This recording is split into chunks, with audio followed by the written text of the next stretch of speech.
মোকাররম জাতীয় মসজিদ বাংলাদেশের জাতীয় মসজিদ এবং ঢাকার কেন্দ্রস্থলে পল্টন এলাকায় টপখানা রোডে অবস্থিত। এটি দেশের সবচেয়ে বড় মসজিদ এবং বিশ্বের 10ম বৃহত্তম মসজিদগুলোর একটি।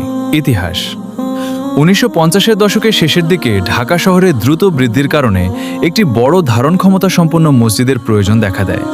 1959 সালে বাওয়ানী জুট মিলসের মালিক হাজী আব্দুল লতিফ বাওয়ানী বা আব্দুল লতিফ ইব্রাহিম বাওয়ানী এবং তার ভাতিজা ইয়াহিয়া বাওয়ানীর উদ্যোগে বাইতুল মোকাররম মসজিদ কমিটি গঠিত হয়। তিনি তৎকালীন পূর্ব পাকিস্তানের সামরিক প্রশাসক মেজর জেনারেল উমারাও খানের সাথে দেখা করে একটি বড় মসজিদ নির্মাণের প্রস্তাব দেন।